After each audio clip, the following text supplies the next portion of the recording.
आज की पत्रकार वार्ता विशेष रूप से हमारे जो गिरिपार क्षेत्र के लिए बहुत ही सौभाग्य की बात है कि आने वाले 15 तारीख को हमारे देश के गृह मंत्री आदरणीय अमित शाह जी का दौरा जिला सिरमौर के गिरिपार में स्तौन के अंदर होने जा रहा है।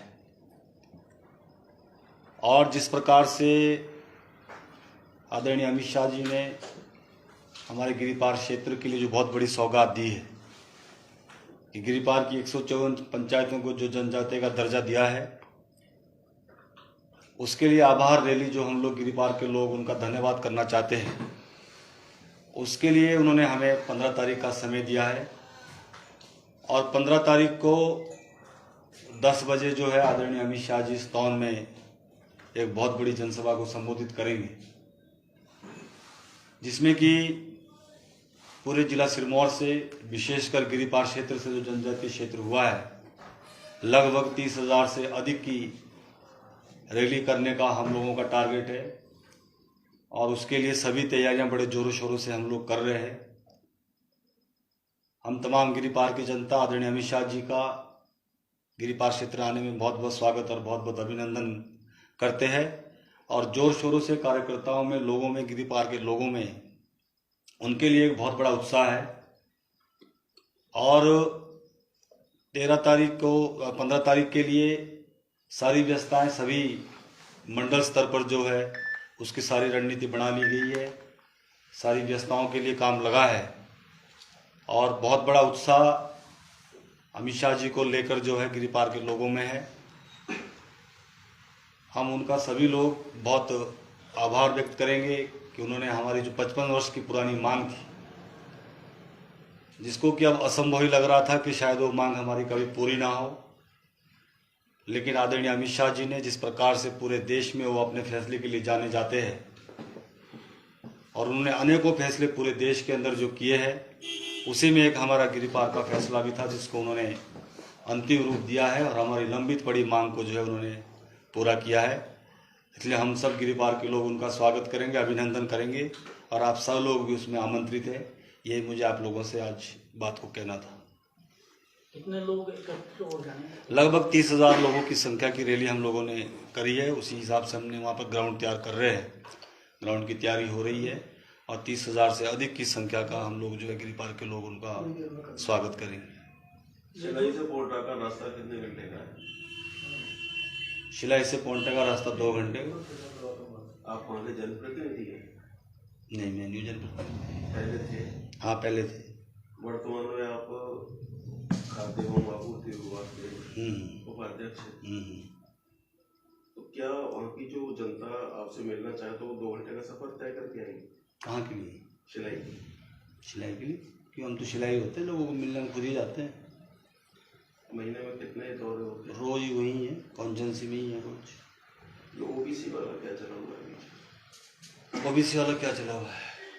फेसबुक पे सर ये जो क्या चला, आप बताओ ना क्या चला है, आप सर ये पूछो जो क्या चला है। उपजातियों को लेकर थोड़ा शासन से इसको लेकर प्रस्ताव भेजा गया है या कैसे, ये क्लियर हो जाना? नहीं, अभी उपजातियां जो हमसे मिल रही है, हम उनके प्रस्ताव हम लोगों को दे रहे हैं। हाँ जी। तो उसके बाद जो इसका प्रोसेस होगा थ्रू गवर्नमेंट जो है, स्टेट गवर्नमेंट के थ्रू अच्छा। केंद्र सरकार को भेजा जाएगा। उसके बाद अगला प्रोसेस इसमें होगा। सर, जैसे कि लोग नोटिफिकेशन के लिए अधीर हैं कि जल्दी से जल्दी हो जाए, लेकिन लगता नहीं कि ये आचार संहिता से पहले हो पाएगी, तो आप लोग आश्वस्त हो जाएंगे? बिल्कुल आश्वस्ति है। ये देश, माननीय प्रधानमंत्री जी देश के प्रधानमंत्री है और वैसे प्रधानमंत्री है जिनको पूरी दुनिया मानती है। नोटिफिकेशन की उनसे बड़ी नहीं है। उन्होंने स्वयं 24 तारीख की रैली में गिरिपार के लोगों को बहुत बहुत बधाई दी और वहाँ के नौजवानों को नए जो रोजगार के द्वार खुले हैं उसके लिए उन्होंने गिरिपार के लोगों को बहुत बहुत बधाई दी है। और एक ऐसे व्यक्ति, देश के गृह मंत्री जो आ रहे हैं हमारे गिरिपार क्षेत्र में, उनका आभार का हम लोग कर रहे हैं। तो तभी आ रहे होंगे जब उन्होंने कोई काम किया है, इसीलिए आ रहे होंगे। तो उसमें कोई नोटिफिकेशन की तो कोई बात नहीं रहती है और नोटिफिकेशन भी हो जाएगी। नोटिफिकेशन के बाद जिन लोगों ने विरोध करना हो तो कहेंगे कि सर्टिफिकेट कब मिलेंगे। वो तो विरोध करने वालों का, जिन्होंने विरोध करना है उनको तो किसी भी सूरत में आप कहीं तक भी ले जाओ तो उन्होंने तो विरोध करना का सर मैदान जहाँ रैली होनी है, हाँ जी, पर्याप्त है ये मतलब इतने लोगों के लिए? हाँ, हम मैदान बना रहे हैं, उसके लिए पूरा काम लगा है, मशीनें लगी है और मैदान हमारा तैयार हो गया है। उसके लिए पूरा काम लगा है। उसके लिए बहुत बड़ा मैदान है, 30,000 से भी अधिक संख्या का मैदान हम बना रहे हैं। तो साहब, कांग्रेस का कहना है कि जो हट्टी समिति है प्रचार कर रही है वो भाजपा की बी टीम है, इस पर क्या कहना चाहेंगे? देखिए, वो कांग्रेस का विचार अपना है और हट्टी समिति का काम करने का अपना नजरिया है, अपना उनका काम करने का तरीका है। क्योंकि जब ये आंदोलन चला था उस वक्त हट्टी समिति ने एक बात कही थी कि जो काम करेगा वही हमारे वोटों का हकदार होगा, जो हमारा ये काम करेगा वही पार्टी हमारे वोटों की हकदार होगी। उन्होंने हर मंच से, हर कुंबली के अंदर ये बात कही थी। तो उनका भी ये कहना है कि जिस पार्टी ने हमारा काम किया है उस पार्टी का हमने कर्ज उतारना है, उस पार्टी का हमने धन्यवाद करना है। हम लोगों ने लोगों से वादा किया है, इसलिए हमको काम भी करना है। शिलाई में भाजपा प्रत्याशी के लिए कितनी आसान राहें आपको लगती हैं? भारतीय जनता पार्टी शिलाई नहीं अपितु पूरे प्रदेश के अंदर सरकार बना रही है और जिला सिरमौर के भी पांचों सीटें भारतीय जनता पार्टी जो है इस बार जीत रही है। क्योंकि जिला सिरमौर के अंदर जिस प्रकार से माननीय मुख्यमंत्री जी ने पिछले 5 वर्षों में विकास की गंगा बहाई है और उसमें से शिलाई विधानसभा क्षेत्र भी एक ऐसा विधानसभा है जहां पर विकास की कोई कमी नहीं रखी है। जो वहां की जनता ने मांगा उस क्षेत्र को मिला है और इसलिए शिलाई की जनता इस बार दिल खोल कर जो है भारतीय जनता पार्टी का समर्थन करेगी। वहां से जो भारतीय जनता पार्टी का प्रत्याशी होगा उसको चुनकर जो है विधानसभा के अंदर भेजेगी। बलदेव जी, इस रैली को चुनावी रैली समझ सकते हैं आप? निश्चित रूप से चुनाव का समय है तो चुनाव रैली भी है ही। और विशेषकर तो ये गिरिपार पार्क के जो लोग जनजातीय है उन्होंने आभार रैली का समय माननीय गृह मंत्री जी से मांगा था और उन्होंने हमें ये समय दिया है। तो आभार रैली और चुनाव का समय है। निश्चित रूप से पॉलिटिकल लोग जो है चुनाव में आते हैं। चुनाव भी आ ही गया है लगभग, कभी भी आचार संहिता लग हो सकता है रैली से पहले हाँ नहीं हो सकता है। क्या जिला सिरमौर में भाजपा के कुछ लोगों के इस बार वो कर सकते हैं टिकट वगैरह कुछ इस टाइप? इस बारे में तो मैं नहीं कह सकता है, तो हमारा प्रदेश नेतृत्व और केंद्र नेतृत्व फैसला करता है। सर, जो ओबीसी को लेकर सोशल मीडिया पे लगातार कि ओबीसी के जो अधिकार है उसमें कुछ क्या अधिकार है आप मुझे बताओ ना। आप सोशल मीडिया पे लगातार देख रहे हैं। नहीं देख रहा हूँ, आप बताओ ना क्या सोशल मीडिया बता क्या रहे हैं लिखा कि जो हमारे 28% कब मिला 28%? कहाँ मिला 28%? सोशल मीडिया पर आप लगातार देख नहीं, सोशल मीडिया ने आप पूछो ना उनसे कब मिला 28%, किसको मिला है? ये सवाल आप मुझे बताओ, एक व्यक्ति बता दो, एक व्यक्ति कोई बता दो मुझे ओबीसी का जिसको 28% आरक्षण मिला हो।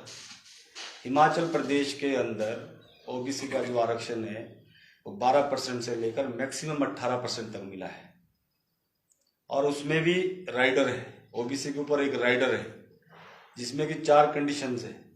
जो उस कंडीशन में आएंगे उनको ओबीसी का बेनिफिट नहीं मिलेगा।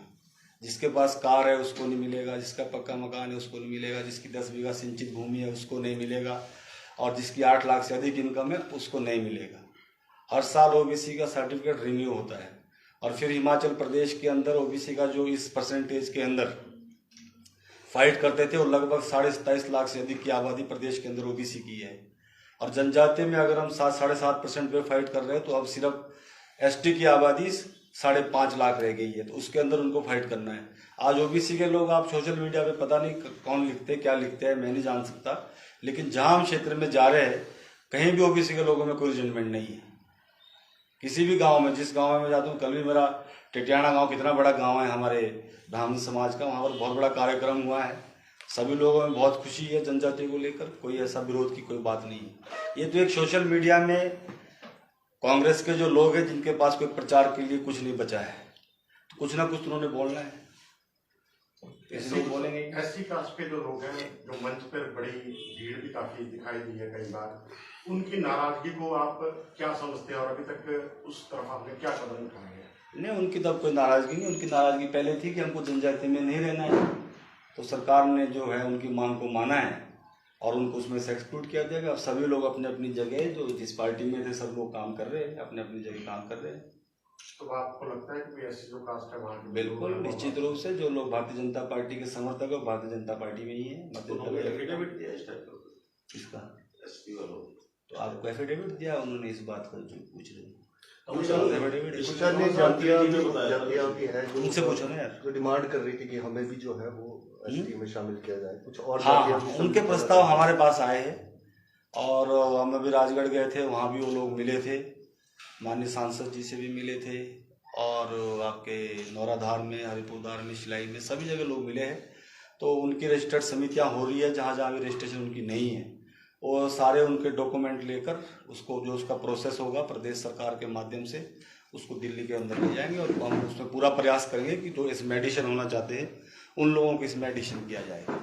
कुछ और वीर सिंह राणा विश्वास और क्वेश्चन कुछ और मांग रखी जा सकती है और केंद्रीय क्वेश्चन? मंत्री के समक्ष? हाँ जी, सिलाई के लिए कोई और मांग रखी जा सकती है केंद्रीय मंत्री के समक्ष, क्योंकि उनका तो अभी कार्यकाल है 2 साल। केंद्रीय मंत्री के समक्ष जो कोई ऐसी मांग होगी, वो अगर कोई ऐसा लगेगा, हमारी सबसे बड़ी मांग, तभी तो हम उनको आभार के लिए बुला रहे हैं। अच्छा। कितना बड़ा काम उन्होंने हमारा किया है, जी। जिसके लिए कि 55 वर्षों से हम लोग तरस रहे थे।